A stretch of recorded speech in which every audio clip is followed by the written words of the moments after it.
Então, hoje que é feriado, estamos fazendo uma aula informal. Então, estou abrindo pauta para a turma colocar as perguntas, os assuntos que gostariam que eu falasse, né? Tá? Então, primeiro dou espaço para vocês. Se não, não se preocupem, eu arrumo o assunto. Mulher sempre tem alguma coisa para falar, né? O sensei, Sim. vê se é muito assim, né? Mas assim, ó, eu li que o mestre Dogen, lembra que eu tinha dito uma vez, disse que ele, na primeira parte desse treinamento dele, ele não compreendia os três tesouros. Uhum. Que ele só vai entender isso com o mestre dele na China. Uhum. Aí eu lhe confesso que eu vi que então eu não sei nada. Eu não entendi, porque ele vai descrevendo também sobre o significado dos três tesouros como sendo a própria iluminação, mas eu não sei, eu não entendi. Não se preocupe, a gente não entende mesmo. Ok. Entre a gente ter uma compreensão aqui na cabeça e a gente realizar é a distância entre o céu e a terra.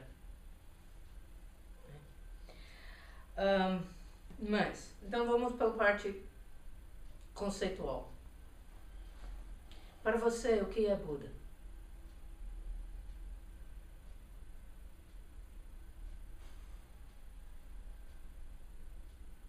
Depende, né?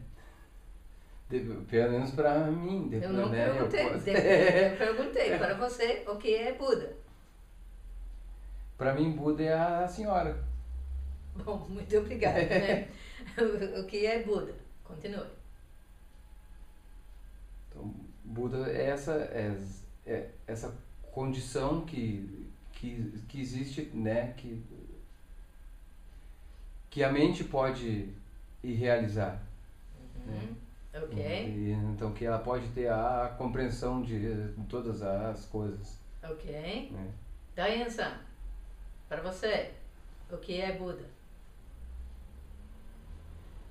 Bom, primeiro para mim Buda é alguém, né, que nos antecedeu, professor, inaugurou a nossa linhagem, a nossa tradição. Antes de mais nada, para mim é isso. Uhum. É uma mente, né?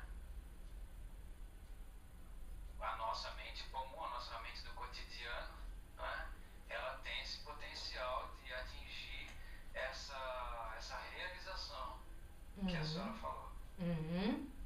Então é essa mente aqui que está batendo papo. Isso, exatamente. Uhum. César, e para você? Fala devagar para a gente entender o seu espanhol. No,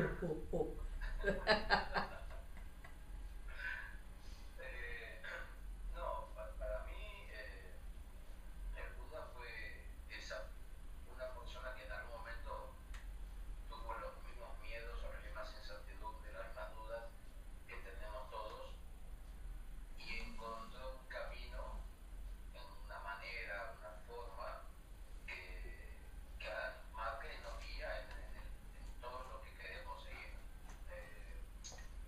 Encontrar esa felicidad o esa no más que felicidad, esa cuestión del sufrimiento, ¿no? Pero es eso, es una persona que tenía los mismos miedos o las mismas dudas que puedo tener yo, que pueden tener todos los que estamos aquí, y no sé, que encontró esa forma y la difundió, la divulgó. Y bueno, 2000 y pico de años después todavía estamos intentando superarlo. Ok. Bom, a maneira que eu fui ensinado a explicar conceitualmente, né? Lembra-se que eu falei, né? Nós temos o aspecto conceitual e temos o aspecto de realização, né?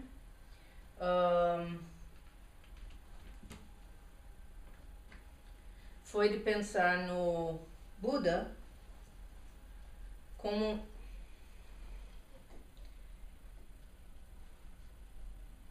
desde o Buda histórico, né, que nós consideramos o primeiro neste ciclo a se iluminar e com a capacidade de transmitir os ensinamentos. Depois nós temos o que nós consideramos os mestres de toda a linhagem, que nós consideramos Budas. Aí já estamos mudando para letra minúsculo em lugar de letra maiúsculo. Então, geralmente eu aprendi a reservar Buda com letra maiúsculo para me referir ao Buda histórico, né? Então, nós temos todos os professores e seres iluminados que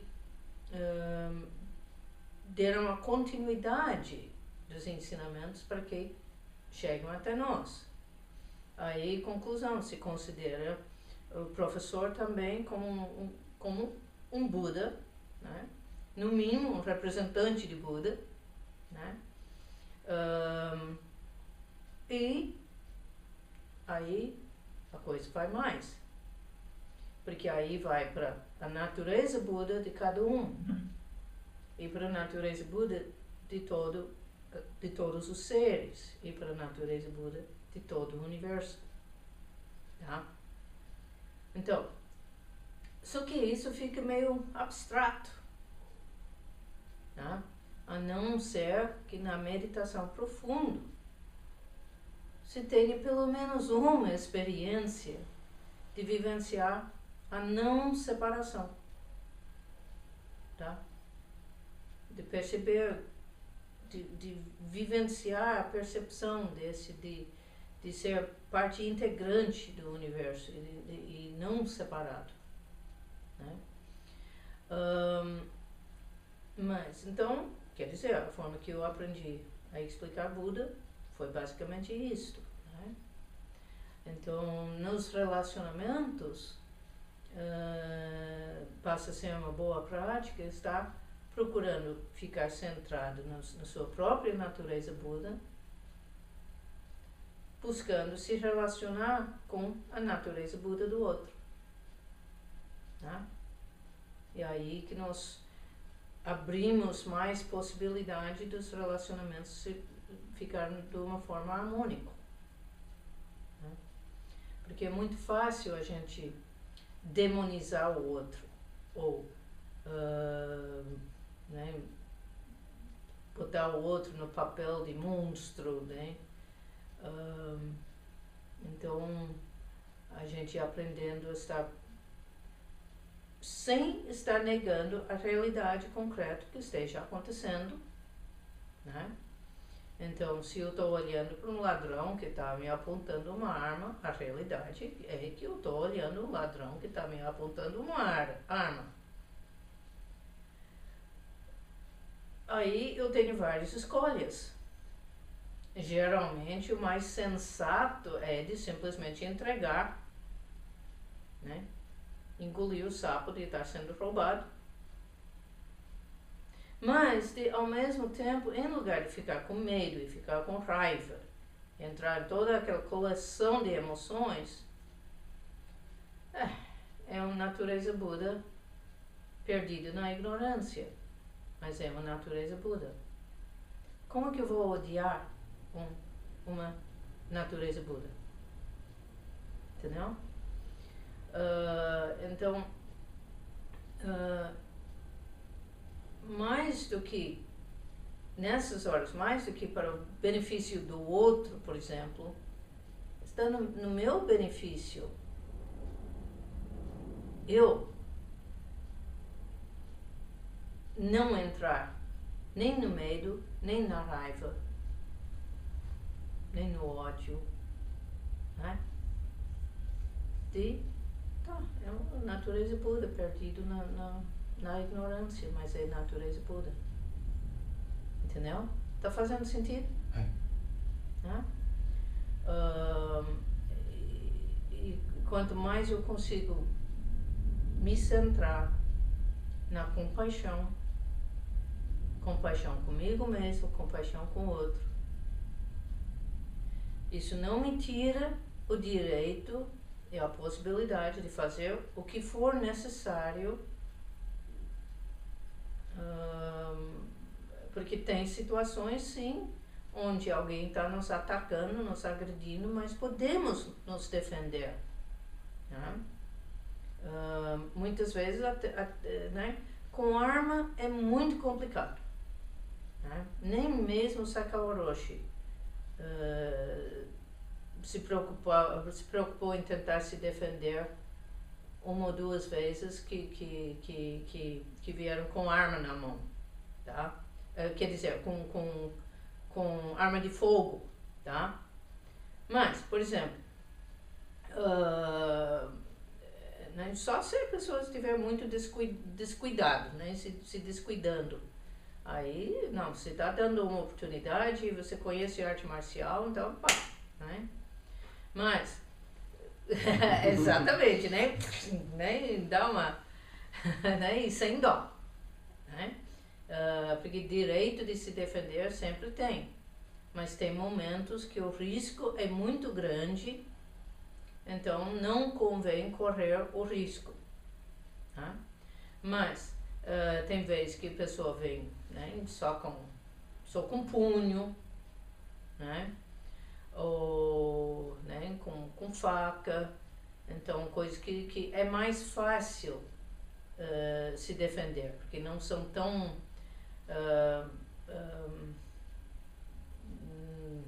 nem sei qual é a palavra que eu quero aí, né, mas eu, dependendo da faca, eu tenho mais medo da faca que do revólver, porque a faca, às vezes, onde ela pega, sim. Dependendo, eu já fui assaltado das 2 vezes, então, óbvio que eu estava em outra situação, né? Isso. Mas com faca, eu... né, o cara tá com uma faca desse tamanho, então, também tem esses variáveis, né? A gente tem que ter bom senso, né? Mas, por exemplo, eu estou olhando, por exemplo, eu como mulher, né? Eu não sou grande, né? Tá certo, eu vou ter basicamente uma oportunidade de me defender. 2 oportunidades no máximo, tá? Porque mulher contra o homem, né? Não vai ter repetidas chances, dificilmente, né? Então, nessas horas é sem dó. É sem dó, né? Atacando né? De todas as formas, né? Joelho e, né? Pá, né? Vira bicho mesmo. A gente tem esse direito de se defender. Tem pessoas que confundem a nossa prática, que é para defender a paz, que é para pacificar o coração, é para não violência, e ficam achando que então eu tenho que virar santo e passiva, e eu não posso nunca ser assertiva, vamos dizer, em lugar de agressivo. Mas, se outro está vindo em cima de mim, eu tenho o direito de fazer o necessário para defender a minha vida. Ou para defender a vida de um filho, de uma criança, ou de parceiro, né? Então nós não podemos confundir, né,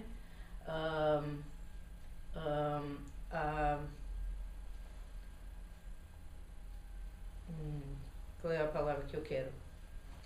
Pacifismo com passividade, né?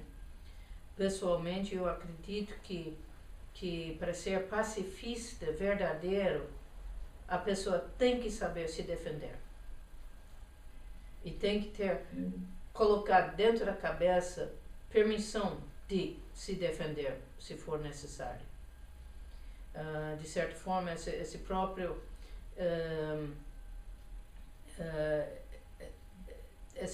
autoconfiança de saber que você pode se defender, né? Mesmo que né? Eu não cheguei na faixa preta, mas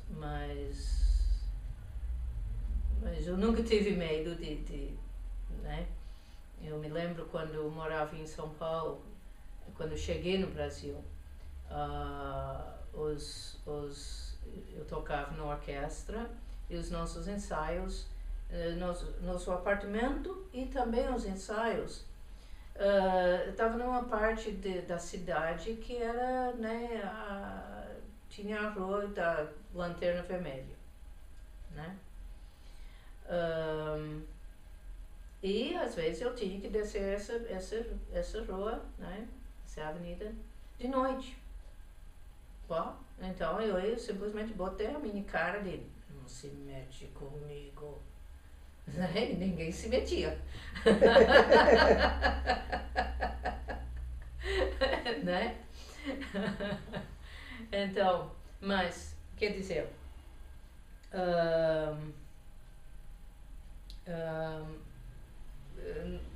não me lembro como que a gente acabou indo para esse lado na conversa, né? Mas, sim. Usted sabe que yo enseño artes marciales y yo a mis alumnos siempre digo que hay una diferencia entre ser pacífico y ser pasivo.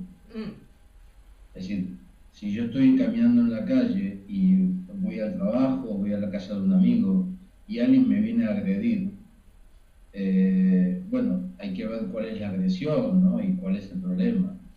Pero no me tengo por qué dejar agredir porque sea pacífico. Yo no estoy generando la violencia me la están generando a mí.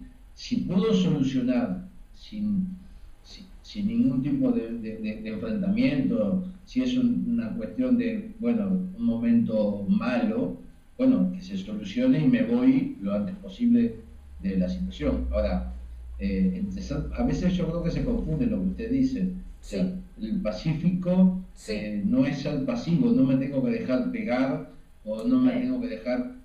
Son situaciones muy distintas, ¿no? Sí. Entonces, adhiero, o sea, me parece muy buena lo que usted está diciendo y lo apoyo desde mi práctica y desde lo que yo le digo a mis alumnos, ¿no? Sim. Né? Tem muita diferença entre o ser pacífico e ser passivo, né? O próprio kanji para bu, de arte marcial, de budo, né? Caminho daquilo que vem sendo traduzido como arte marcial, mostra duas lanças cruzadas e uma figura sentada, dando o sinal de pare. Então, toda a finalidade da arte marcial estaria para parar com a violência, né? E eu não me lembro os kanjis, os termos todos nesse momento, né? Mas se tinha a frase de que o artista marcial, ele tinha que ter cultivo no bun, que é a literatura, a fala, o uso da língua, além nos instrumentos de guerra. Porque primeiro se tenta resolver as coisas pela diplomacia, pela conversa, pela negociação. Não deu? Então, paciência. Né? Se considera, não deu para resolver pela negociação e precisa usar a violência, em muitas situações é uma espécie de derrota, mas ao mesmo tempo, né?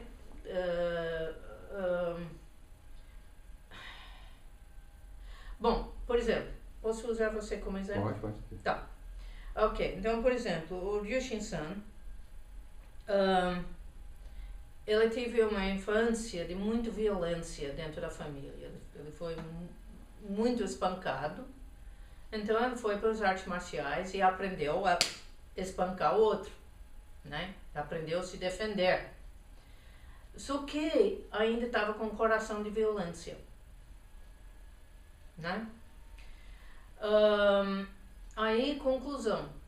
isso, pá, quantos anos mais tarde a gente se conheceu? 15, 20 anos, né? 15 anos. Deu iniciar?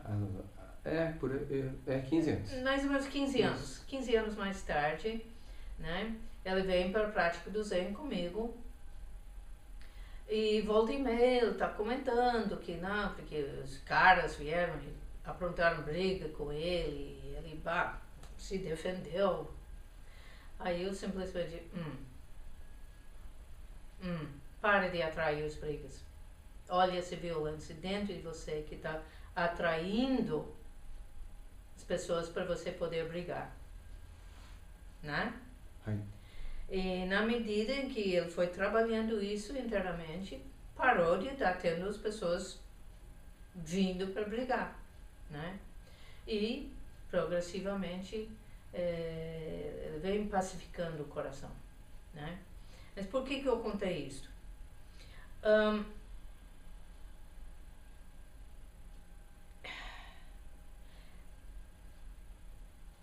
Não é que nunca vai ter a vez que a pessoa realmente ficou uma vítima inocente, nenhum aspecto kármico, nenhum aspecto de raivas internas, coisas assim, para acabar acontecendo uma agressão contra ela, tá?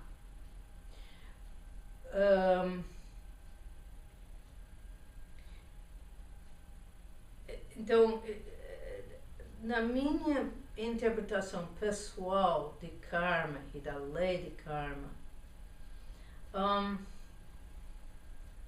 eu sempre olho para as coisas que acontecem como ou é consequência realmente de alguma energia minha, né? Ou é uma lição de casa, alguma coisa para eu estar estudando para desenvolver alguma coisa, né? Então, em São Paulo, durante muitos anos, eu morava 2 quarteirões de uma favela, né? Me passou pela cabeça, né, de pensar em ter uma arma em casa. Isso foi antes de eu ir para o Aikido. Mas, né, porque aí tem as pessoas, mas você não tem medo de morar sozinha, né? Em primeiro lugar, não estava sozinha porque eu tinha os pastores, né, cachorros em casa, né? Primeiro era pastor alemão, depois pastor dinamarquês, né? Mas eu fiquei, não vou comprar arma, nem de o que é aquela dos chumbinhos? Né? Que isso está entre arma e brinquedo, né? Porque né? BB gun em inglês, né? Só atira uma coisinha pequenininho, né? ¿Las armas de aire comprimido? Sim. Que son de aire comprimido? Isso. Deve ser. Com ar comprimido. Deve ser, né? Então, nem esse, né? Quer dizer, que seria o tipo de mais leve possível de arma de fogo, né? Ou faca. Eu fiquei, não, eu não quero nada disto, porque o simples ter isso em casa, para mim já seria um imã, uma espécie de imã, querendo atrair, tá? E ficar cultivando medo, pensando no perigo que tem na rua, etc, etc, etc, só vai atrair. Então é melhor eu simplesmente cultivar, cuidar de mim, né? E deixar o resto entregue ao universo, né? Por exemplo, hoje, né? Hoje eu tive um exemplo a respeito disso, né? Porque lá para as 3 horas da tarde eu saí hoje eu vou viajar amanhã, então eu saí para ver se o supermercado estava aberto para eu comprar água mineral, sanduíches, coisas para levar na viagem. Isso é mais barato do que eu comprar as coisas no rodoviário. Cheguei lá, o Zafari estava fechado, tá, paciência, então não fiz a compra. Mas o que interessa é o horário. Porque eu fui mais ou menos 4 horas. E lá para 5, 5 e meia, uns gangues da cidade aprontaram arrastão, aprontaram uma confusão dentro do shopping, uma confusão numa área de mais ou menos, sei lá, quantos quarteirões? Dá 6 ao total? Mais ou menos uns 6 quarteirões de extensão do Assis Brasil. Mas o que eu já havia voltado para casa. Eu não ouvi, nem ouvi barulho. E a realidade é que o Assis Brasil e esse shopping, o shopping dá para ver aqui de casa, né? Em menos de 5 minutos a gente tá lá a pé, indo a pé, né? Então, como que funcionam esses timings, né? Então a gente, né, tá cheio das histórias das pessoas que aconteceu de se atrasar por não sei o que, não entraram num determinado avião e aquele avião que deu problema, né? E outros que não eram para viajar, mas resolveram de última hora, entraram justamente naquele avião. Então sempre tem alguns fatores que entram na parte do grande mistério, né? Mas uma boa parte de atrair violência ou fazer com que a violência não chegue está muito mais na nossa postura, nossa atitude, né? Do que nos fatores externos. Pessoalmente, eu diria que 95% a minha atitude, a minha postura, e só 5% de o acaso, tá? Comentários? Sim. Sim. Essa é uma visão que me chamou muita atenção, inclusive num curso com outro professor, né? Que ele ressaltava que o karma, na realidade, é o sulco que a gente vai cavando na nossa mente, entendeu? Com os hábitos repetitivos. Sim. E a energia acaba se cristalizando naquele caminho. E a Sim. tendência depois qual que é? Dela continuar passando por ali. Exatamente. Então, a gente cria, realmente, a gente cria porque a gente cava um veio aonde a água corre. Exatamente. A água podia correr para qualquer lado, mas de tanto que a gente cavou por ali, ela, na próximas vezes, ela vai passar por ali outra vez. Exatamente. Né? Então, realmente, a parte para interpretar o karma também a gente tem que tomar muito cuidado, né? Essas interpretações populares, né? Estão meio furados, né? Também aquelas interpretações que resolvem que a pessoa que nasceu aleijado é porque ele foi mal no vida passado, né? Ele nasceu sem braço, por exemplo, sem o braço, porque ele cortou o braço de alguém na vida passada. Não, esses são argumentos muito fáceis, né? Que justificam preconceitos e que não servem para nada. Né? Sim, Richard. Não, isso que o Dan-san estava falando, né? Esse é o conceito do samskara, né? Que é justamente essa marca, né? Pelo hábito, né? De tanto fazer, né? Que a mente cria esse hábito de ir nessa parte sempre, né?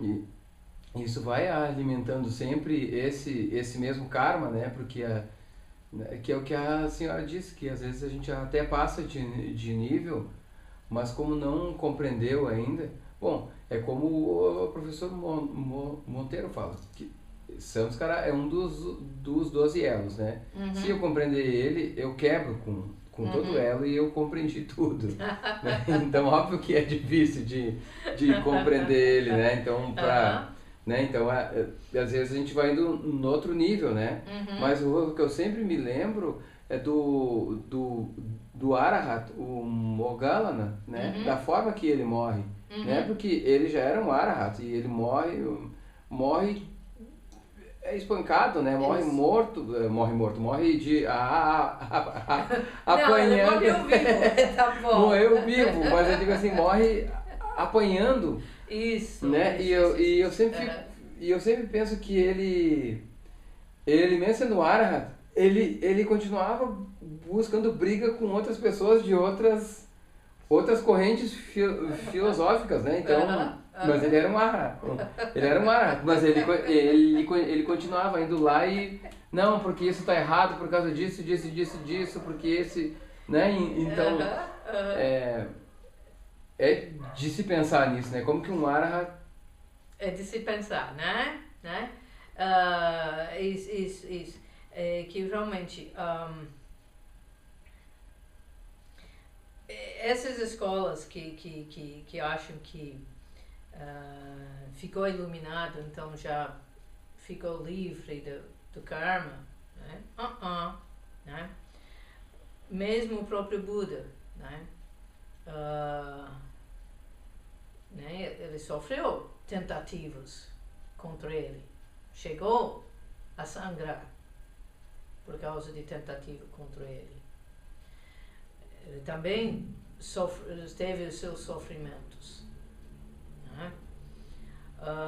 Ele também recebeu visitas do Mara. Então, só porque ele se iluminou, não significa que virou santo e que tudo ficou magicamente tudo resolvido. O que estamos falando quando falamos de visita de Mara? Estamos falando da sombra, os nossos conflitos, as nossas dificuldades, né? Seja medo, seja raivas, né? Os textos não falam o que o Mara vinha para falar quando ele fazia visita, né? Não falava se a visita era ai, tá com medo, né? Tá com medo. Ou se era, né? se era para incentivar a briga, a raiva, né? Esse os textos não falam, né?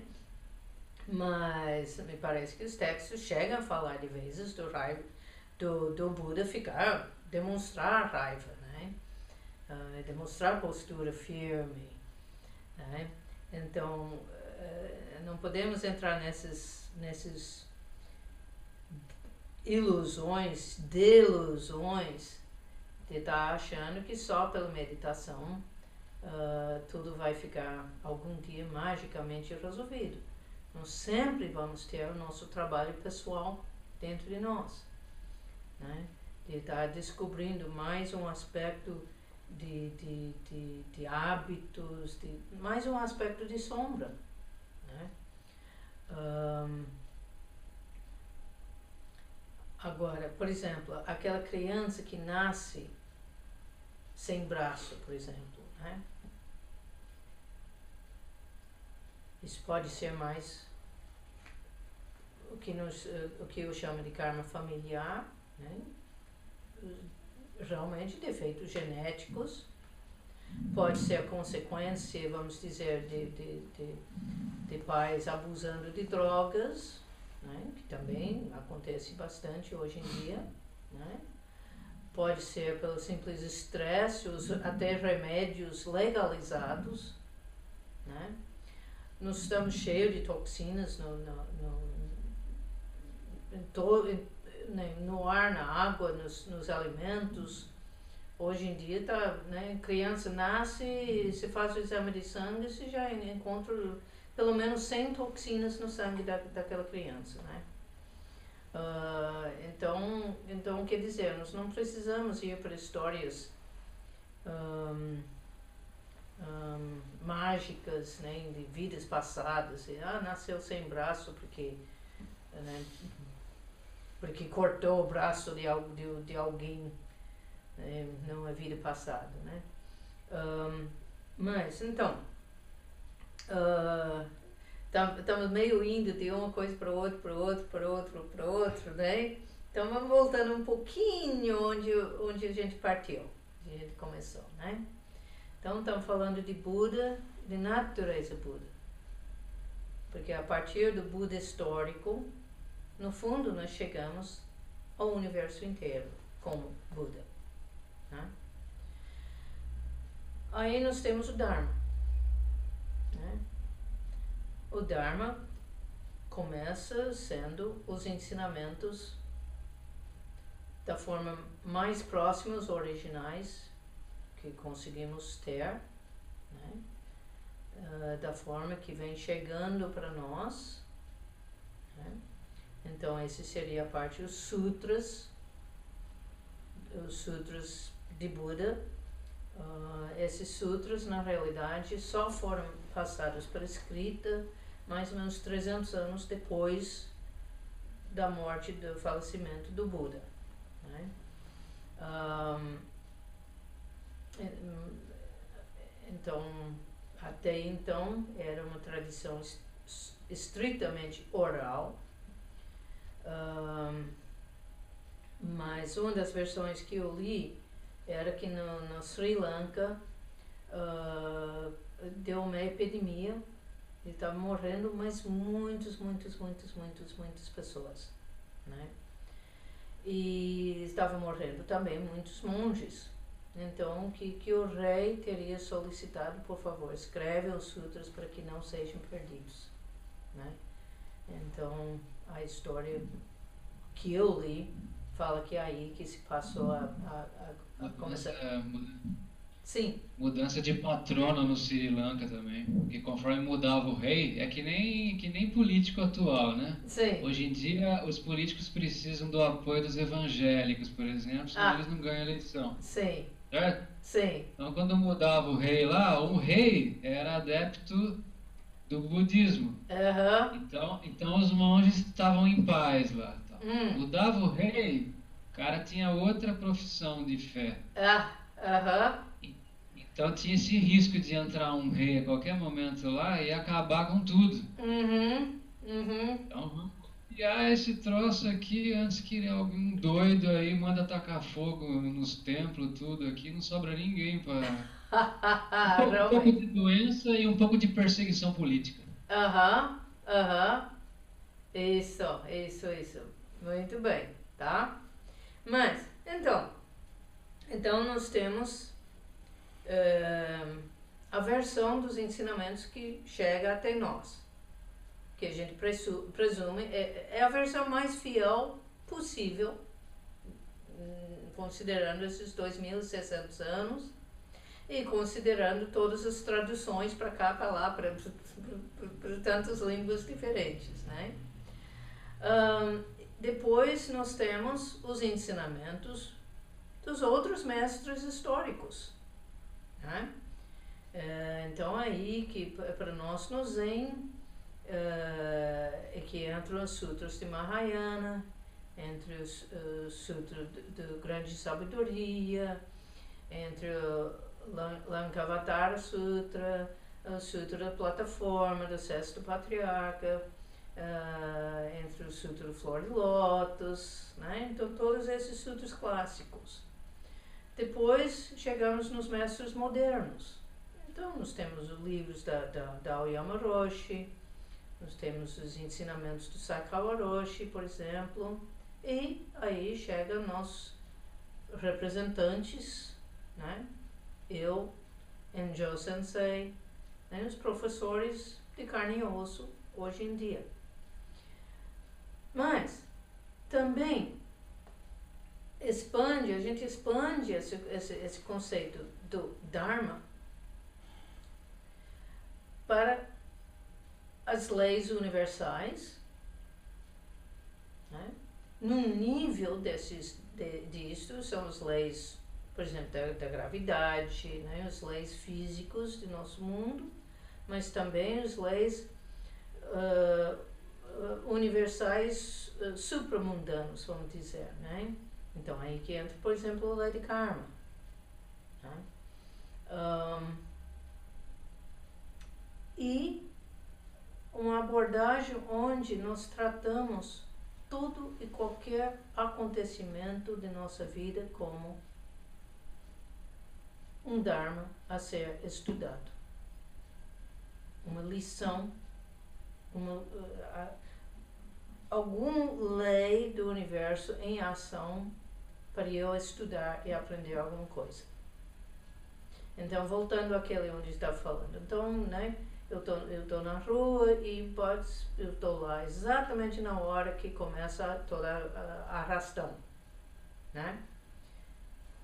Então, em lugar de eu simplesmente olhar isso como uma coisa horrível, uma coisa chata, e, né, perdi os documentos, sei lá, foi levado não sei o quê, parece que houve pessoas que realmente foram para o hospital, parece que a coisa foi brava, né?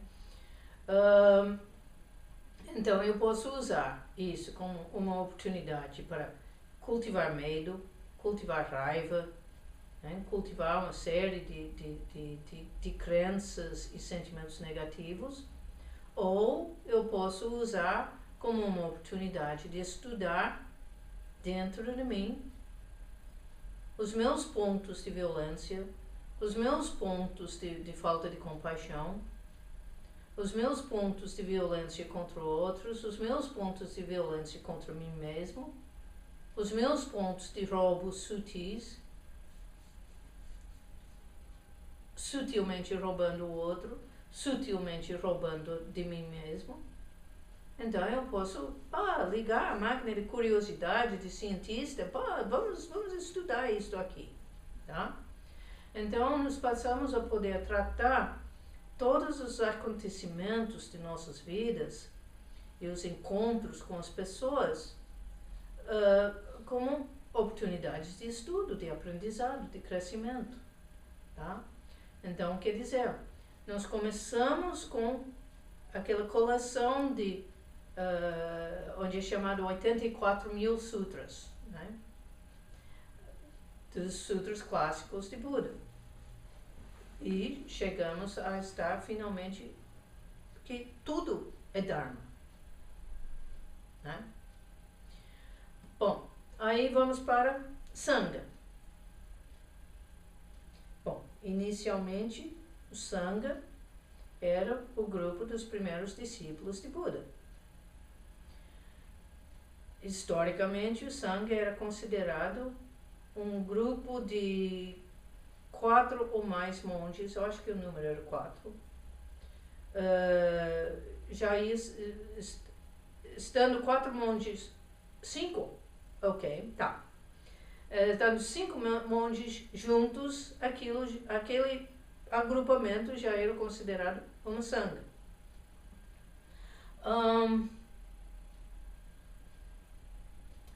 Então,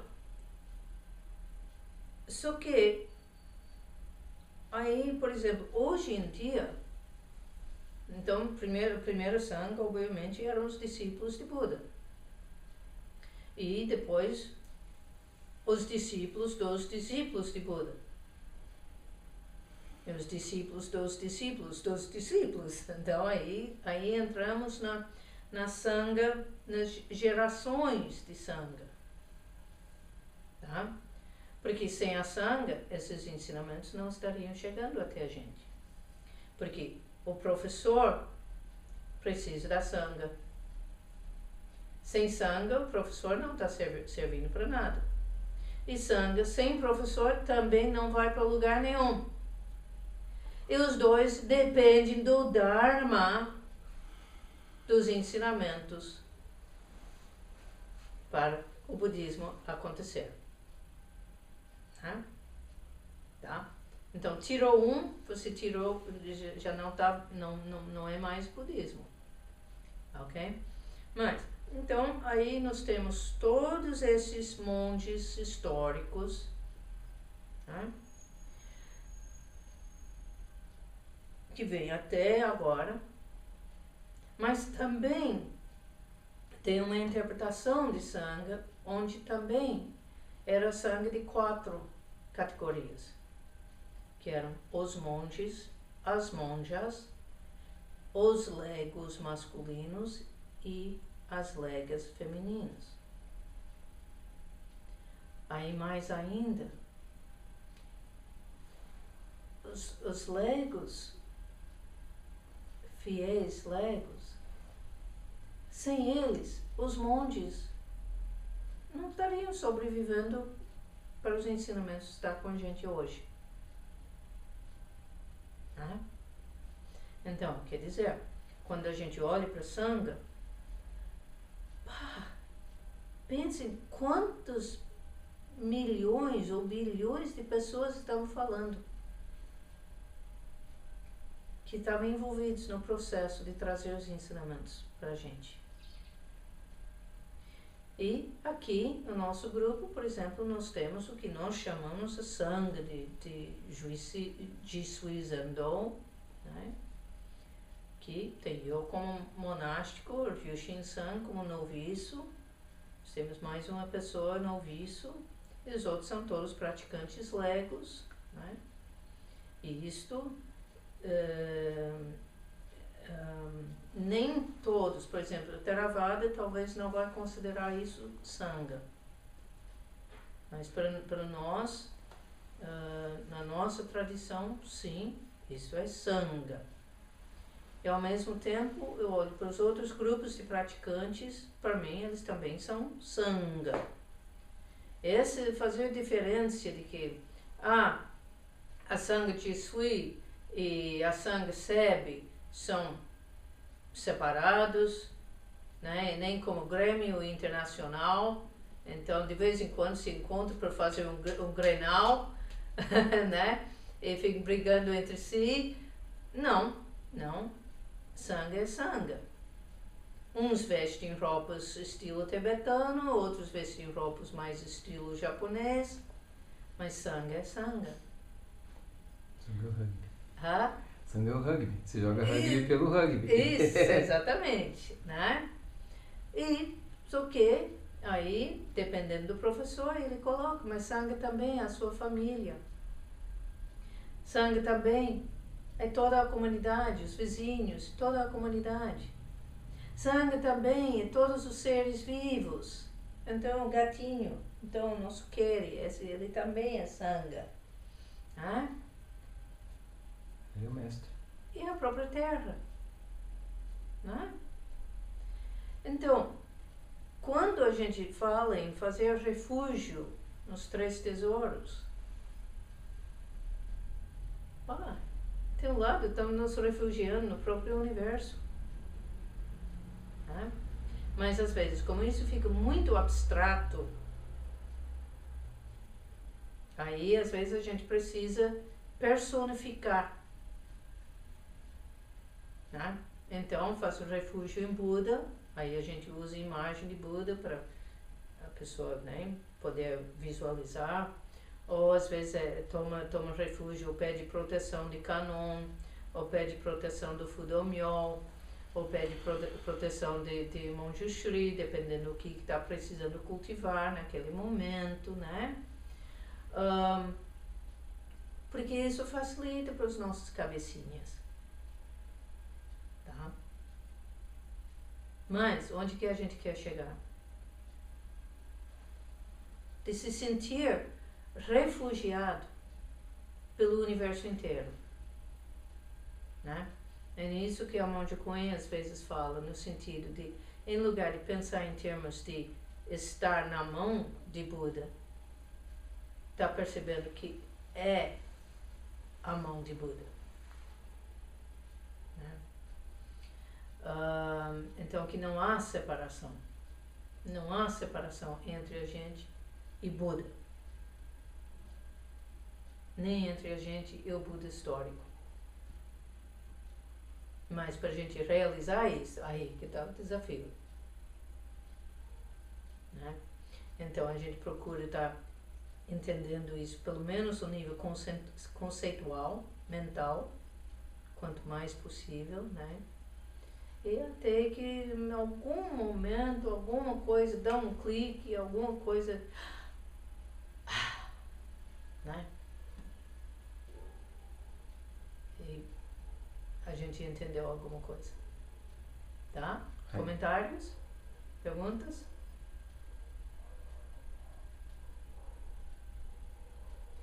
A mente, eu falei, agora que a senhora me perguntou sobre o que é Buda, eu falei, essa mente que está batendo papo aqui, né? Mas quando essa mente rompe esses limites egóicos, né? É uma radiância, né? Um esplendor, é uma infinitude, né? Sim. Realmente não tem como dizer diferente, né? É uma coisa cósmica, né? Uma coisa grande. É por isso que fala mente grande, porque ela abarca tudo. Exatamente. E eu gostava muito de uma explicação que a Monja Coen dava. Porque muitos outros práticas espirituais, na hora que eles fazem meditação, aí eles ficam falando em vai expandindo a consciência, né? Então expande a consciência para essa sala, aí expande mais para essa rua, para essa vizinhança, expande mais para a cidade inteira, para o país, e para, né? Só que muitas vezes está fazendo isso sem centro. E muitas vezes a minha experiência é que aí você tem uma pessoa que fica cada vez mais spaced out, cada vez mais, né, espaçado mesmo, né, e mais aérea, mais sem chão, né, enquanto que a Monja Coen falava do fogo para dentro, fogo para dentro, fogo para dentro, com tanta intensidade que num determinado momento, aí se expande, mas a partir do centro. Então eu pessoalmente coloco na linguagem de buraco negro, que do outro lado é buraco branco, né? Então, na medida que a gente desenvolve a concentração na nossa meditação, no nosso zazen, né, tem um momento que expande, abriu, né? Mas através do centramento, através do foco, tá? Isso também é um aspecto onde eu acho que coloco muita diferença entre a nossa prática e muitas outras práticas, né? Pessoalmente, por exemplo, para mim, individualmente, aqueles outros só na base da expansão da consciência, ia só me atrapalhar mais ainda.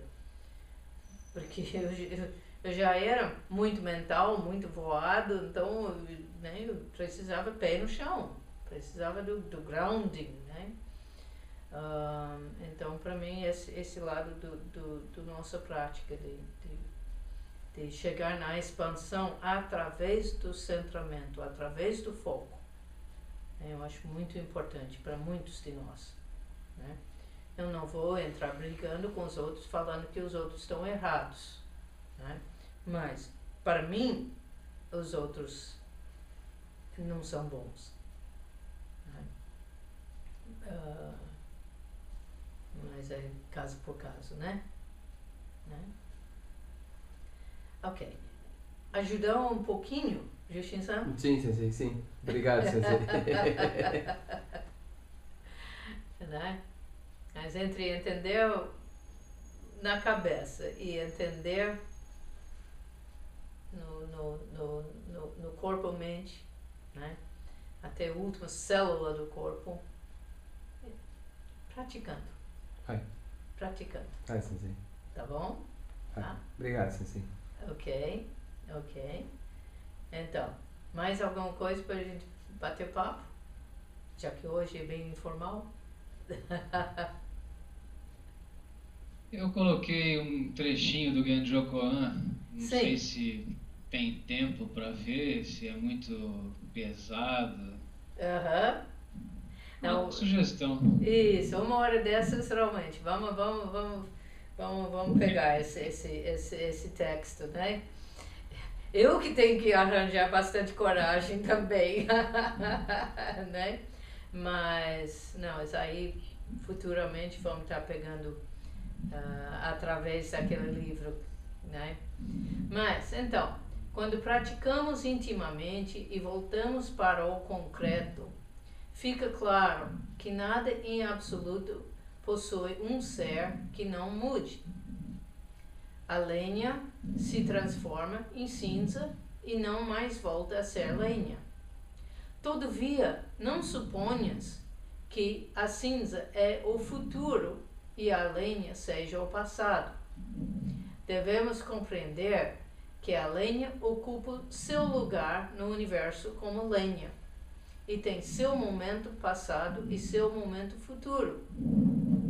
Embora possamos dizer que ela tem seu momento passado e seu momento futuro, esses momentos estão interrompidos. A cinza existe em seu lugar no universo como cinza e também tem seu momento passado e momento futuro. Exatamente como a lenha nunca mais poderá ser novamente lenha após queimada, os seres humanos não poderão viver novamente após a morte. Quem me explicou esse texto foi a Monja Coen. Aham. Ela é um presente, né, que ela me deu. Aham. Ela me explicou sobre esse texto. Aham. Que eu lhe disse até, eu acho, né, que eu nunca tinha pensado e que casou com coisas que a senhora tinha me dito, né? Aham.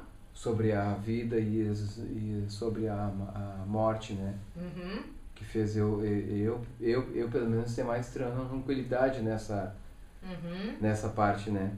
Porque eu acho que é nesse texto mesmo, né, que ele mais pra frente ele fala um pouco mais sobre o que é a morte, né? Que a morte não é o resultado da vida. Morte é morte, é como se fosse eu vou viver a morte, né? Isso. Então é outro período, é outra coisa, então isso esse texto eu ainda tenho ele aqui, né? Porque ainda ontem eu estava lembrando dele, né? Então, ontem de madrugada eu fiquei pensando nisso, né? Sim.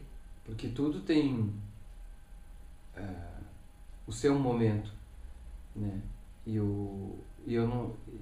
é meio louco pensar nisso, né? Quando para ir pensar isso com mente comum, não faz muito sentido. Mas se eu pensar, que é o que a senhora diz, que não existe da minha infância nenhuma célula, então que eu não sou esse resultado dessa infância.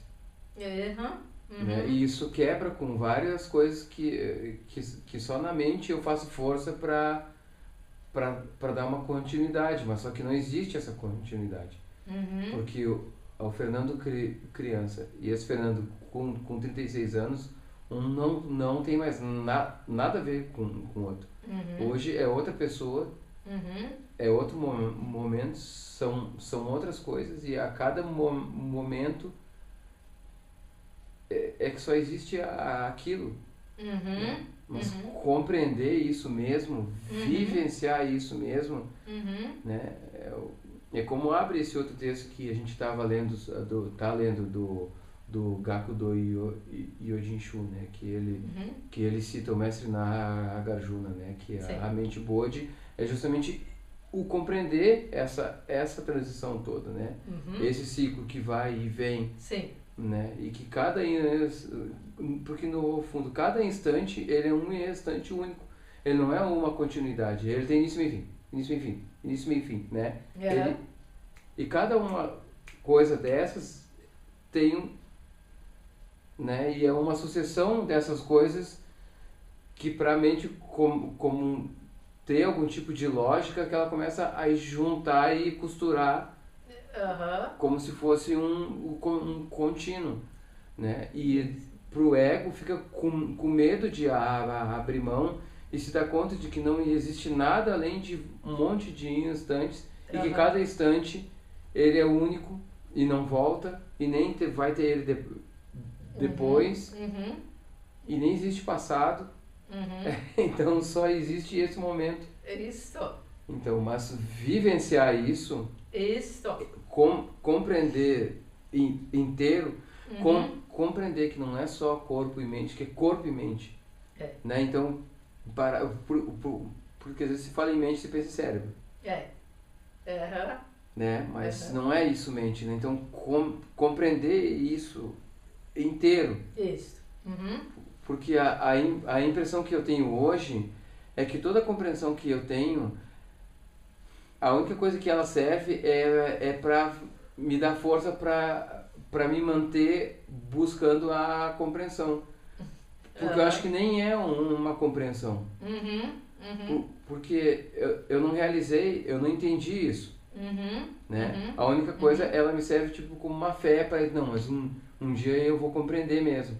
Porque eu não compreendi nada ainda. Isso.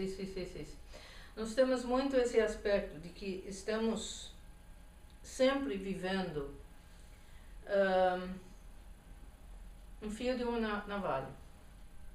De um lado é o plano relativo e do outro lado o plano absoluto. E os dois planos estão governando as nossas experiências. Tá? Às vezes, quando eu leio esse tipo de texto, eu me lembro da minha juventude, quando eu lia muito ficção científica, dos grandes autores de ficção científica, né?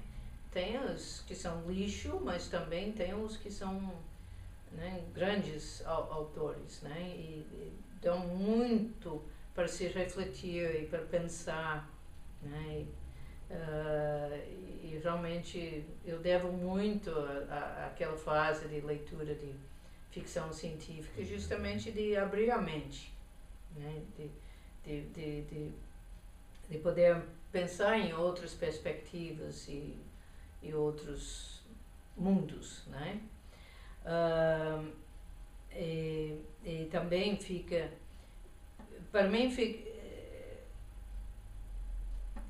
eu me lembro uma vez que estava pensando, né? Nós temos a questão que nós pensamos em termos de um passado, presente e o futuro, né? Porque nós temos uma estrutura, vamos dizer, linear, e dentro de nossas cabeças nós tentamos juntar tudo para fazer sentido, né?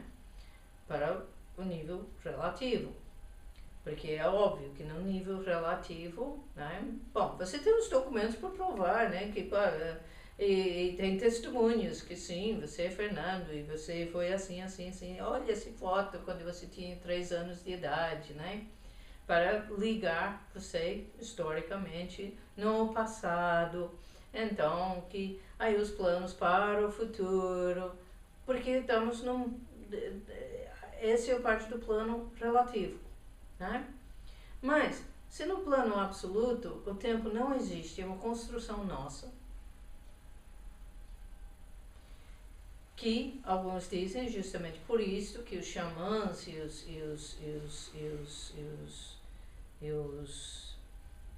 as pessoas psychics, né, os paranormais, né, eles acabam tendo vislumbre de coisas do futuro, coisa assim, né? Eu já tive sonho de coisa que realmente aconteceu, justamente porque o tempo não está existindo, né? Então que o tempo está tudo ali, né? E o que nós vamos estar acessando, quando acessamos um vislumbre do futuro, nós vamos estar vendo como as coisas aqui neste mundo relativo vão caminhando se continuar essas causas e condições, né? Só que mais ainda, nós temos os físicos falando eu acho que um dos números que eu vi recentemente era falando de 64 dimensões diferentes, eles sei lá quantos universos paralelos. E quando o papo entra no terreno de universos paralelos, a coisa fica bem interessante, né? Porque aí eles começam que de cada momento de decisão vai estar acontecendo, abrindo o universo paralelo, onde todas essas decisões vão acontecendo. Mas a nossa consciência vai seguir um desses caminhos, né? Então, para pegar uma coisa simples, né? Vou viajar amanhã? Sim ou não?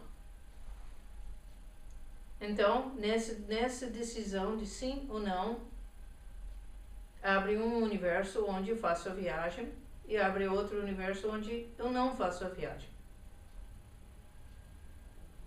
E que diferença isso vai fazer? Né?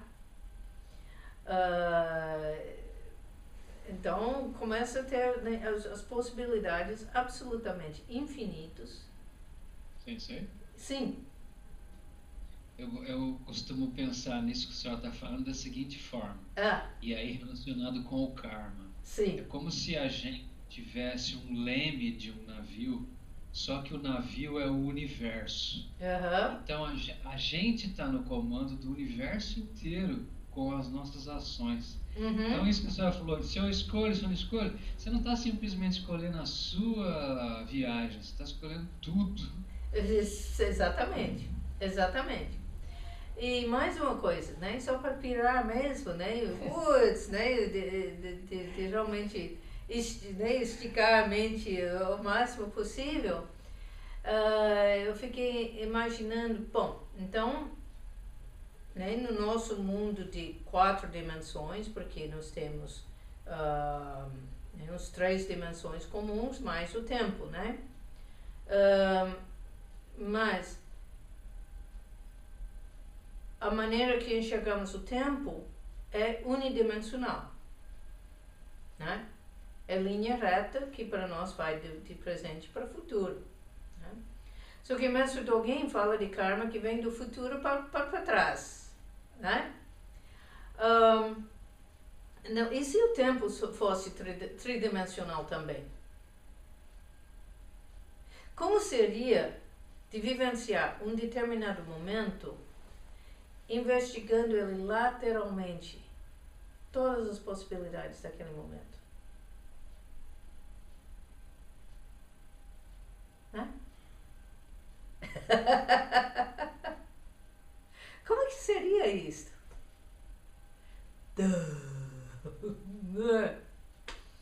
É?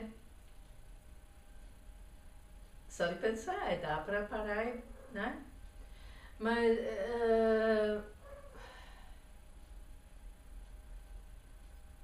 tava falando com alguém nesse... Sim. Isso aí é um pouco que o mestre Shoryu Suzuki diz, que um zazen ecoa na eternidade. Também, né?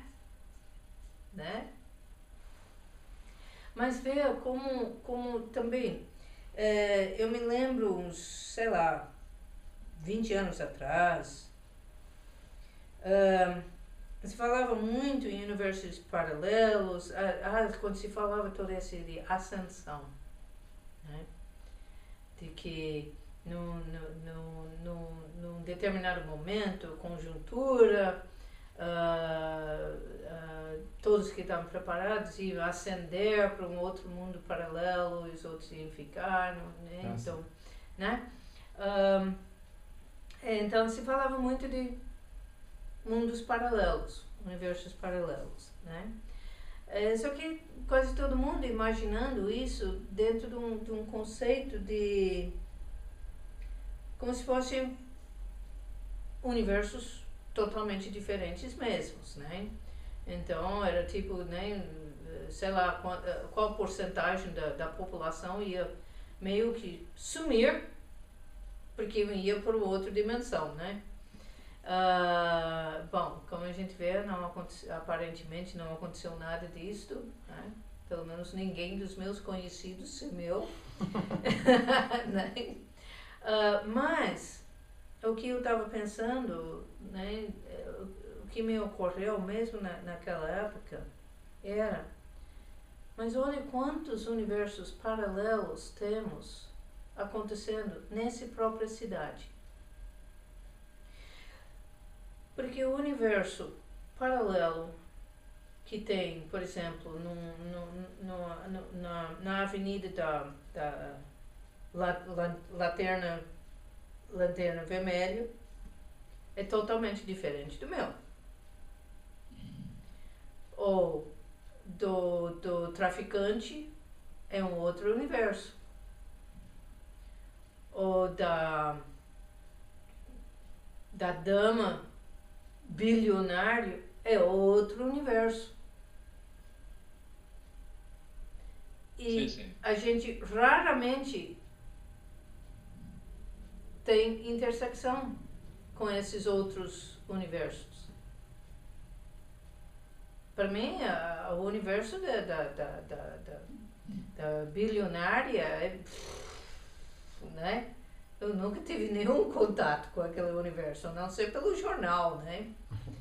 Mas, né? Eu nem tenho consciência de ter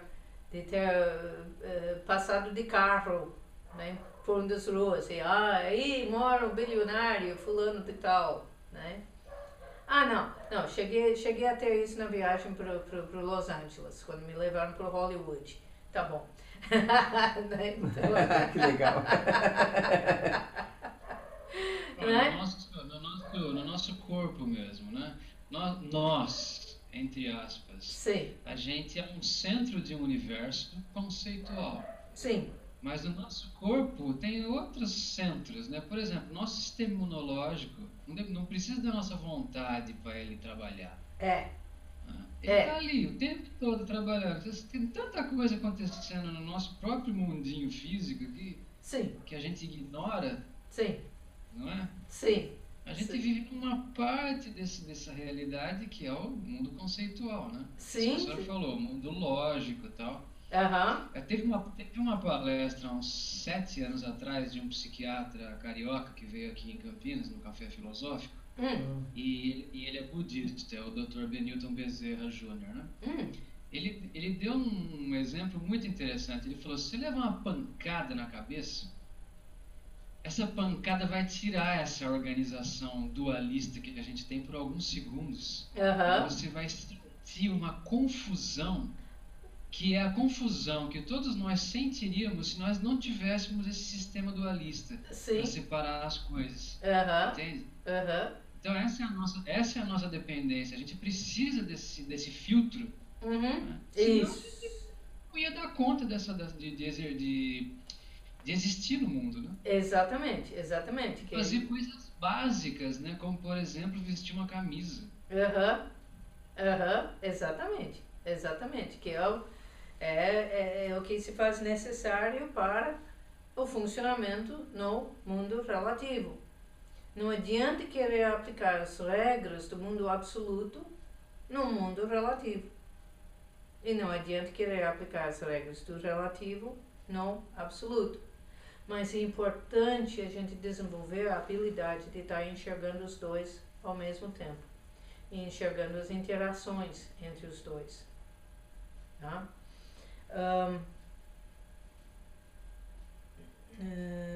Ou, no mínimo, que existe outra coisa além desse mundo dualista. Sim.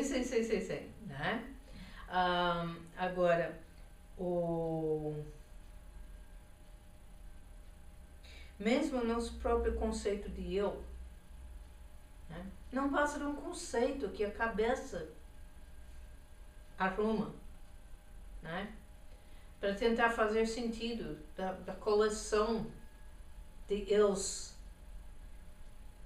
de pessoinhas que temos dentro de nós. Alguns falam isso de módulos, né? De módulos psicológicos, módulos mentais, né? Que eu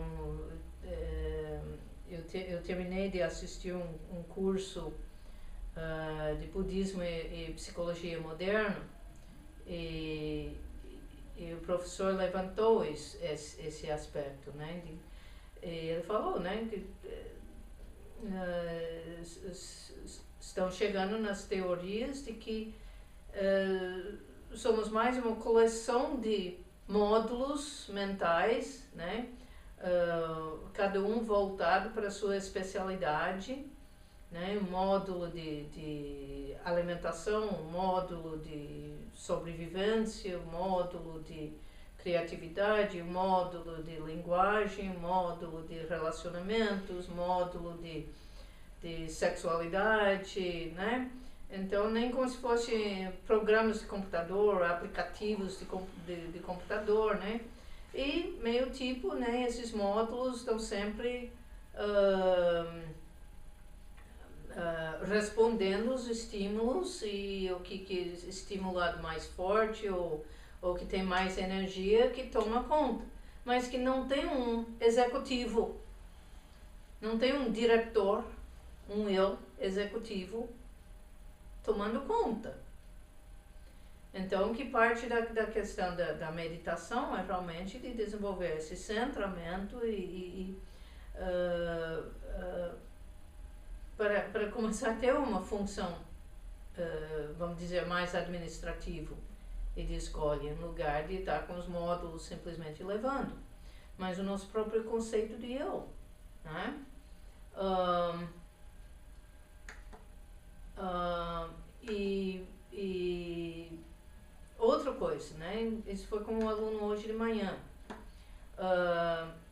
Aí a gente estava brincando com... e se nós formos simplesmente células de um outro ser maior? Não seria possível dos células, por exemplo, também o fígado, está tendo suas próprias consciências, levando suas próprias vidas, seus próprios pensamentos, de alguma forma, e que poderiam até estar me olhando como Deus, como um Deus para eles, né? Sei lá. Eu acho importante a gente brincar com essas ideias.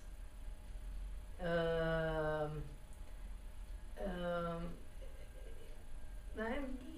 Muitas vezes são ideias que não vamos nunca chegar numa conclusão, sim ou não, né? Mas com certeza vamos sair daquela visão limitada, né? Deixa eu ver. Mandei 2 links interessantes a respeito. Isso, esse aqui que um é um arquivo que eu estou tentando descobrir para onde é que foi, que parece que o computador baixou, mas eu não sei para onde é que foi. Vamos tentar de novo, ver se eu consigo. São 2 links aí. Isso. Bom, vamos para nova janela, ver o que é. Isso. Não, ele está baixando. Agora a questão de ver. Tá. Foi para imagens. Não. Ok, deixa eu botar no lugar mais conveniente. Entre química e ilusão, matéria sobre a consciência. Ok. Depois você manda por e-mail, por favor, para a gente, tá? Aí eu passo para... E a outra tá abrindo. Também, Dropbox. Não, esse mesmo. Mandei um terceiro agora. Eu tenho um monte dessas coisas aqui, eu coleciono isso há anos e anos. Não, é super divertido, né? Deixa eu ver. Esse já...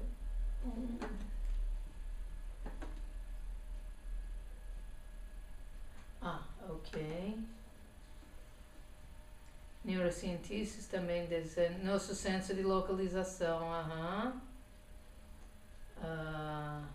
Eles estão fazendo pesquisas atualmente para provar que esse senso de sujeito é ilusório, é um golpe que o cérebro cria pra gente. Sim. Quer dizer, para os budistas não é nem novidade isso, né? Chover no molhado, mas é legal sim. falando isso, é a mesma coisa. Né? Sim, né?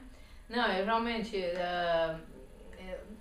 eu acho que eu não cheguei a guardar esses textos, então é importante, pode me mandar esses que estão focando essa ilusão do eu, né?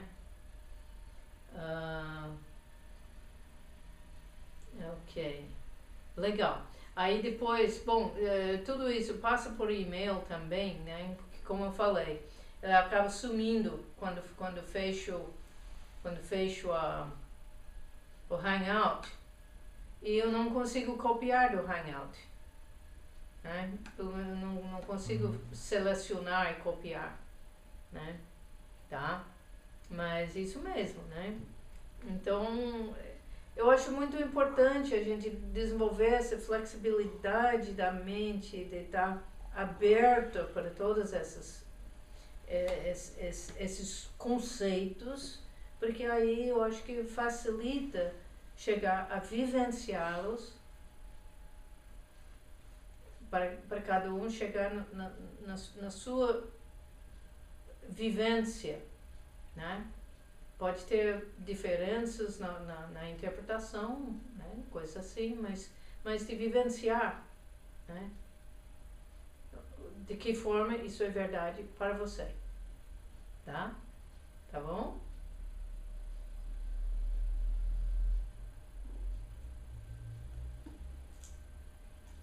Pelo jeito o Rodrigo está mandando outra coisa.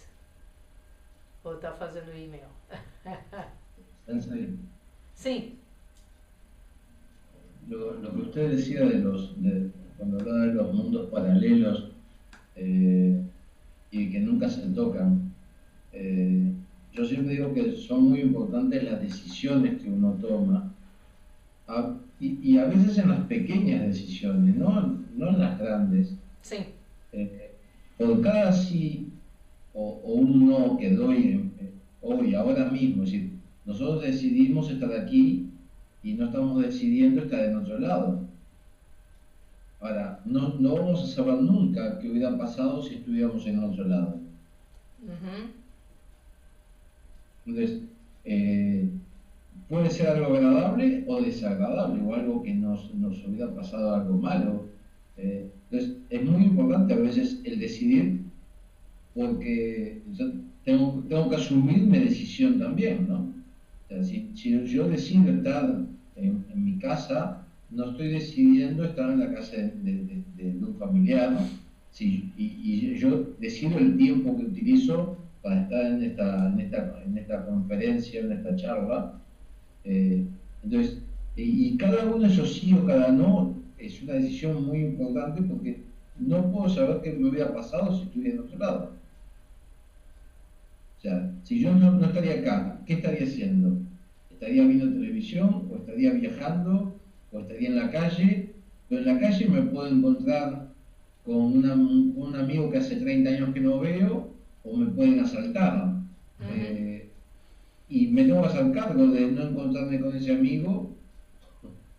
Entonces, es muy importante cada sí y cada no que damos en un día. Sí. Sí. No solamente en la decisión grande, exactamente, sino en la pequeña también. Os pequenininhos, né? Não, por exemplo, hoje ficou óbvio que como foi importante eu ter decidido a sair antes. Eu estava deixando de tomar meu banho hoje para mais tarde, né? Aí eu fiquei, bom, eu vou tomar banho primeiro e ir para o supermercado depois, para o shopping depois. Não, tá com muito vento, o vento tá frio, eu não quero sair com o corpo úmido, então eu vou já para o shopping e eu tomo banho depois.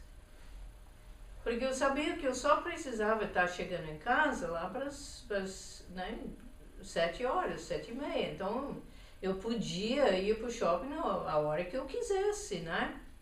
Mas olha o reflexo da decisão de ir sem tomar o banho. porque óbvio, eu fiquei com preocupação, putz, vou estar cheirando flores, né? Mas eu resolvi ir mesmo assim e deixar o banho para mais tarde. Né? Tá certo, eu justifiquei, racionalizei, né? Por causa do frio, por causa do vento. Mas olha a diferença que fez. Então, era uma decisão muito simples. Eu vou antes de tomar banho ou depois de tomar banho, né? Então, né, é aí que entra aquela história do, né, aquele ditado que fala, né, como é que é? Né? Da borboleta, como é que é? A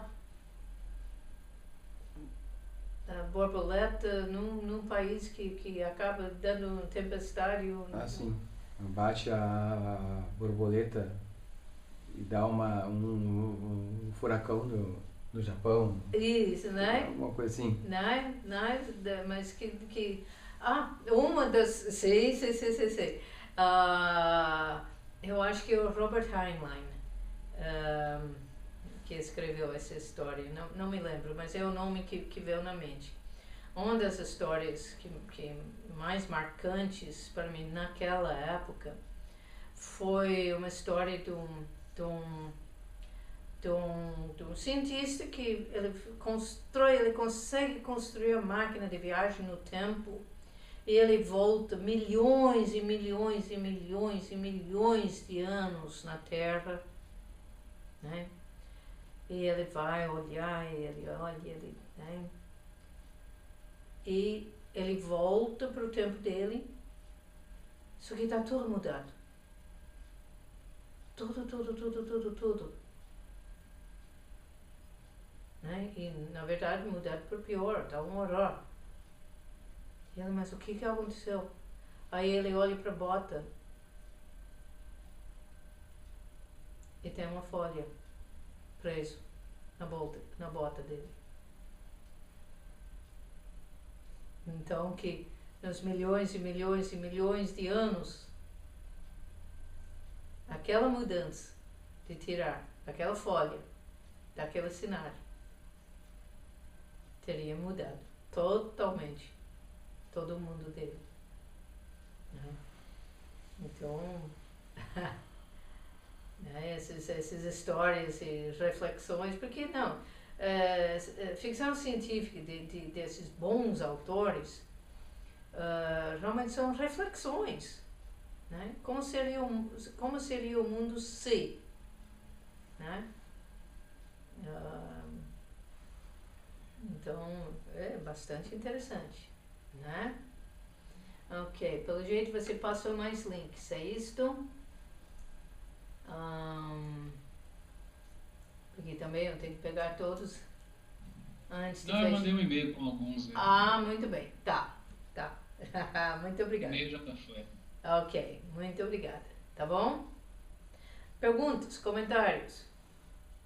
Não sei se só que assim, olha, que eu vendo isso hoje dessa forma, né, com a senhora falando, com o Dain falando, isso faz a mente voltar para trás, né? E aí eu lembro que de estudar várias dessas coisas na Bíblia, né? Só que sem o pessoal ter essa consciência, né?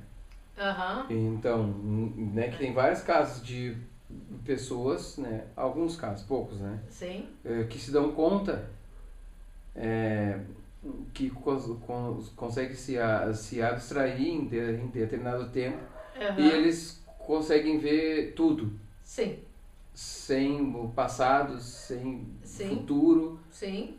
Né? Sim. A diferença é que geralmente quem fez, só uma pessoa que não ficou ruim, o resto eles sempre adoeceram depois, né? Porque eles não tinham dar a entender o centramento para ver essas coisas, né? Então eles vêm. Então o único cara que vê isso de uma forma e se mantém centrado é um estoico, que é o Paulo, né?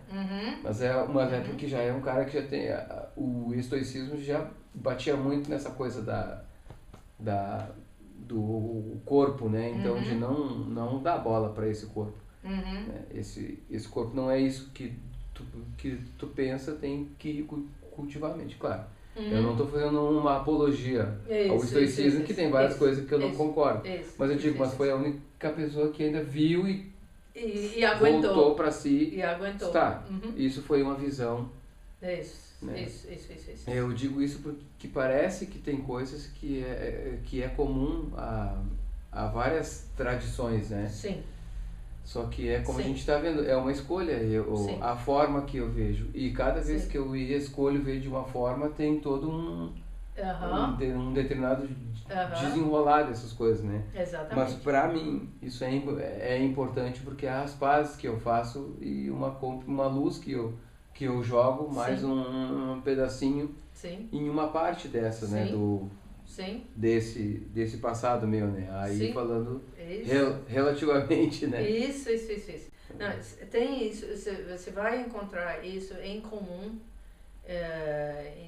em basicamente todas as religiões, né? Quando eu entro na parte do misticismo, o que falam os paralelos são impressionantes, né? E hoje em dia, muitos casos que acabam sendo tratados como de psicose, na realidade são esses são chamado emergência espiritual. Quando, por algum motivo, por algum estímulo, abre certas percepções, certos portões da mente, abrem, e a pessoa entra em contato com toda uma outra maneira de enxergar o mundo, né? Só que é uma pessoa que, na realidade, não é doente mental, não é uma pessoa psicótica. Né? Por exemplo, nós tivemos um praticante nosso que passou por essa situação. Né? Sorte nossa é que não tinha vaga para ele ficar internado, porque levaram ele para o hospital. Né? Porque o primeiro impacto, geralmente a pessoa não sabe o que fazer com aquilo. Né? E o problema é que se eles diagnosticam como psicose e começam a medicar, eles acabam destruindo a pessoa. Né? Enquanto que se eles conseguem perceber essa emergência espiritual, então eles vão encaminhando para a pessoa estar se cuidando espiritualmente, pegando o treinamento, o que está precisando para isso ser integrado na pessoa, né? Porque psicose é psicose e precisa ser tratado como psicose, mas emergência espiritual é emergência espiritual, é bem diferente, é uma abertura de percepção. Sozinho a maioria não aguenta. E aí fica muito dependendo como que os outros em volta vão interpretar, tá?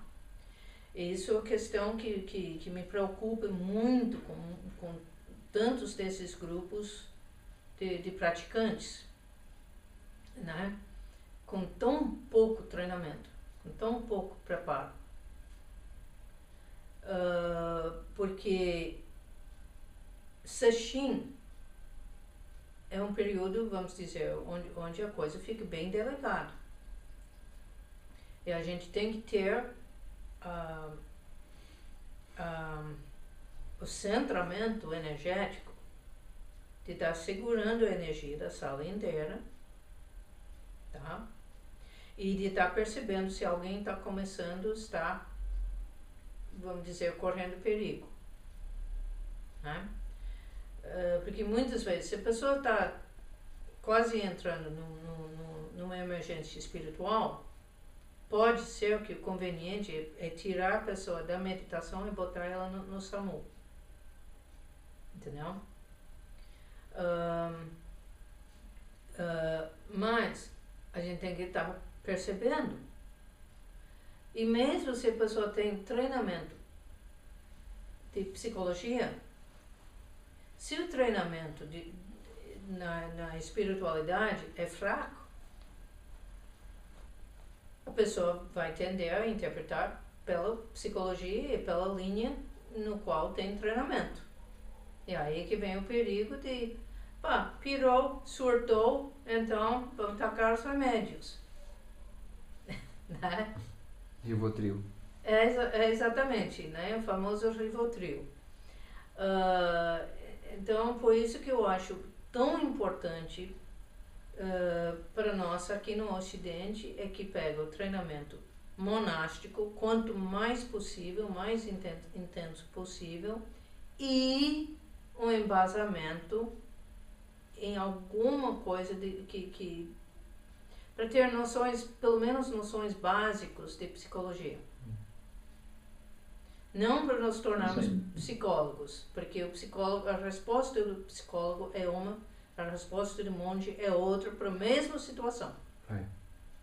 Mas nós temos que reconhecer, ter a habilidade de reconhecer os sinais de dificuldades e saber lidar com eles. ¿Ah? Sim. Hace años, no me acuerdo el nombre, aquí vino, como diríamos hoy, una sensei de Francia. Sí. No me acuerdo el nombre. Joshin. Bien. Joshin Sensei. A mí me llegó mucho, la conocí poco tiempo. Y una de las primeras cosas que ella dijo la primera vez que vino es que el zazen no era terapia. Não é terapia. Sim, isso. A nossa prática não é terapia. Claro, no es terapia. Si alguien necesita una terapia, que vaya al psicólogo. Porque muchas veces se vende o se muestra el zen, pero el zazen como para solucionar. Me divorcié de mi esposa y voy y medito. Y eso me soluciona la vida. Entonces, fue lo primero que dijo, así, ¿no? Es decir, el zazen no es terapia. Exatamente. Si alguien necesita algún problema, algún problema psicológico, y me acuerdo de haber estado en un sesshin, de los pocos que hice, la verdad, muy poco que hice, que hubo una mujer, en un momento nos sentamos a hacer zazen y empezó a llorar, pero mucho, muy fuerte, o sea, ya no es que me acordé de algo triste, no, algo muy, con mucho dolor, ¿no? Pero y siempre me quedó muy grabada la frase del zazen no es terapia, a comparación de cómo se vende, ¿no? Los libros de autoayuda,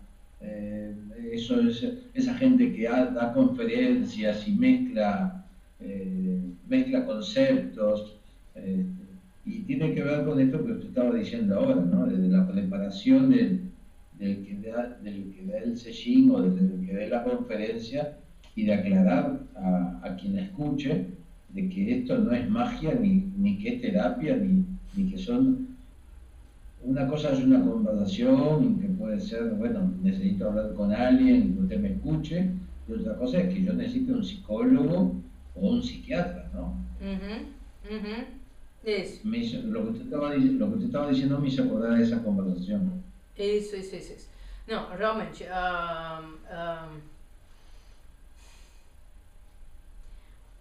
às vezes as pessoas têm achado ruim, né? De eu às vezes ser duro, né? Com pessoas que chegam com perceptivelmente sérios problemas psicológicos, emocionais e querendo ocupar muito energia do grupo, ocupar muito tempo do espaço, por exemplo, de bate-papo durante o chá, coisa assim. Eu vou cortando, eu vou ficando, né, chegando a ficar um tanto forte com a pessoa. Já levei acusações de estar sendo, de estar faltando compaixão, coisa assim, né? Mas aí eu falo, mas aqui não é asilo. Para praticar o Zen, a gente tem que estar com o ego funcional, minimamente funcional, né? Então tem um ponto onde se o ego funcional está fraturado, está né, vamos ficar com a palavra fraturado, né, traumatizado, mais do que um determinado ponto, a pessoa não vai conseguir fazer a prática, entendeu? Ou a pessoa só vai conseguir ir fazendo a prática, né, em doses homeopatas, né? Nós temos praticante que está fazendo terapia, então ela está na terapia com um bom terapeuta, e mesmo assim, né? Então a prática dela está em doses homeopatas, né? E muitas vezes, né, com meditação orientada, gravações de meditação orientada, com coisas assim, porque ela não está em condições, quer dizer, está melhorando, né? Mas quando ela começou, não tinha nem sonhando para ela sentar e tentar focar as respirações, entendeu? Então, sim, é de encaminhar para a terapia né, ocidental, que trata muito bem dos problemas relacionados com o ego funcional. É uma baita confusão quando fica achando que não, nós temos que matar o ego. Não. Nós queremos nos libertar do egocentrismo e nos libertar do ego condicionado, que é aquela cheia de crenças, traumas e neuroses e tudo mais. Mas ego funcional nós precisamos, porque o ego funcional que cuida da diferença entre eu e o ônibus, que não podemos ocupar o mesmo espaço ao mesmo tempo, é que, né, cuida da minha vida diária, entendeu? E é que negocia, vamos dizer, entre as memórias do passado que eu quero projetar para o presente e todas essas coisas, né? Para a gente ficar com o mínimo possível de pontos cegos e de comportamentos neuróticos, né? De projeções neuróticos, né? Eu acho quase impossível alguém estar 100% livre de todas essas coisas, mas podemos estar sempre trabalhando essas coisas, né? Olhando para nós mesmos, né? Mas o Zen não é terapia. O budismo não é terapia deste tipo, né? Então, de certa forma, presume-se para a pessoa entrar que ele tem um mínimo de saúde mental, né? Então, aqueles que estão hiper atrapalhados, não vai ter jeito. Não é o lugar adequado. Não vai ser bom para eles e não vai ser bom para o grupo, tá? Nós temos uma pessoa que volta e meia aparece,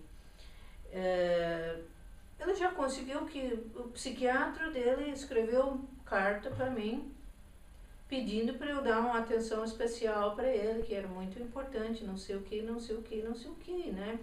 Eu estava com muita correria na época, nem cheguei a responder a esse psiquiatra, né? Mas a resposta ia ser, eu sinto muito. No Zen ninguém é especial. Esse não é um asilo. Eu não posso dar o que ele acha que ele quer, porque não é o correto, né? Então, obviamente, quando ele aparece, não vou mandar ele embora. Mas também, não, eu não vou ficar, né? Porque ele estava querendo já ingressar na sangue, receber os preceitos, receber o Rakusu e tudo mais. Então, só quando criar uma outra estrutura né? Por exemplo, usar o Agesa, os 5 preceitos, né? Que eu posso criar uma solução para a pessoa como ele. Porque chamar ele de praticante Shugyosha, então praticante verdadeiro, né? Que faz Shugyo, né? Que faz a prática verdadeira do Zen, essa pessoa, infelizmente, não tem a menor condição, né? E eu estou procurando fazer com que, para ser membro praticante, é de se tornar Shugyosha, né? Aí, para a pessoa que quer, né, um zazenzinho de vez em quando, relaxamento, mas que fica um pouco naquele, mas não toque em mim, deixe eu do jeito que eu sou. Então tá, a gente cria a categoria do fiel, né, que faz os 5 votos e usa o Agesa, né? Aí a gente pode valorizar e acolher, mas sem começar a confundir o que é praticante de verdade. Entendeu? Então, mas eu sou chata.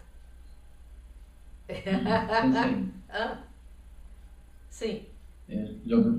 Ahora, yo veo que es un peligro de alguna manera, porque de pronto un practicante serio como usted o como tantos otros hay en el mundo, tienen claro que el Zen no es terapia, no es una terapia psicológica, pero sí se vende mucho, se muestra mucho, hay muchos libros que sí dicen eso, y a veces hay como un preconcepto, una idea de que, si sos budista o si estás en el Zen, tenés una mente clara, no tenés miedo, no te enojas nunca, como que decís, no, também toda humano, essa confusão, exatamente, né? Virou sobre-humano. Además de eso, soy humano, tengo sangre, tengo miedos, y la gente espera a veces una solución como mágica porque leyó un libro de Osho, yo qué sé. Y como que me parece que es muy peligroso para la gente, que no llega a una práctica sincera o verdadera.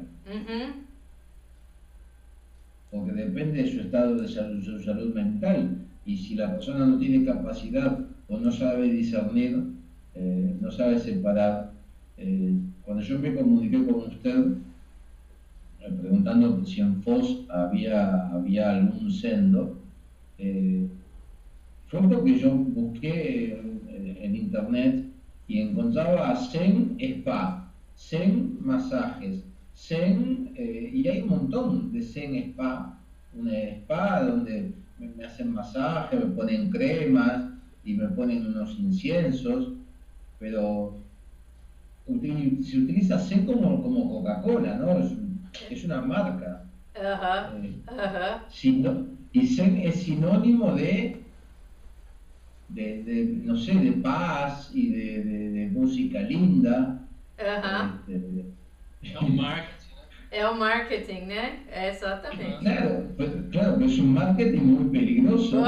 Esse exatamente. Porque yo capaz que puedo llegar a la sensei o me puedo comunicar con otra gente, pero hay mucha gente que no llega porque no sabe y entró y pagó el marketing y se compró. Mas está procurando isso, viu? A maioria que é isso, a maioria que é essas coisas aí, né? Aí o Zen vem e fala que o grande milagre para o Zen é você lavar teu prato depois de comer. Exato. Que graça que tem isso, né? Não tem a menor graça, né? Exatamente, né? Então aí, bom, César, você pode procurar um vídeo meu que eu falo de atalho espiritual, tá? atalho espiritual. Rodrigo, você pode escrever isso para ele saber como é escrito isso em português, ou achar o próprio vídeo, passar o link? Está no YouTube? Está no YouTube. Tá. Que esse é eu preciso escrever o artigo, texto desse assunto, né? Agora não dá para entrar, né? Que já está chegando a hora de encerrar por hoje, né? Mas eu lhe falo do problemático que vem das pessoas que vão para uma prática mal orientada do Zen, e em lugar de realmente cuidar de seus neuroses e seus problemas, eles usam má interpretação dos ensinamentos para reforçar. Ok? Ok, muito bem. O último link. Tá vendo o link, César? Sí. Do YouTube. Sí, acá lo tengo. Sí. Tá? Ok? Tá. Então, abre esse link para assistir depois, né? Porque Sim, quando a gente fechar, ele vai sumir, né? Mas eu Ya não lo tengo, muchas gracias. Tá bom? Tá? Ajá. Mas esse também é um aspecto que realmente a gente tem que pensar muito e cuidar muito. Tá? Mas isso é assunto para outros dias. Tá bom? Ok. Alguma pergunta, comentário antes da gente encerrar por hoje? Un pequeño comentario, no sé a quien le interese. Yo estoy haciendo un curso, me estoy bajando unos videos que es de un curso de psicología budista. Son videocursos, están en inglés, pero los estoy bajando, son clases una vez a la semana, ponen videos de 1 hora y media. Si alguien los quiere, yo los puedo poner en Dropbox. Não sei se me entendem o que eu estou dizendo. Ele falou que ele está fazendo um curso de psicologia budista, só que está em inglês. Se ele quiser que a gente baixe. Princeton. É esse? É esse. A Sensei também está fazendo. Do budismo e psicologia moderna? Esse. Isso. Então não é bem de psicologia budista, tá? É do budismo e a psicologia moderna, tá? Agora, você podendo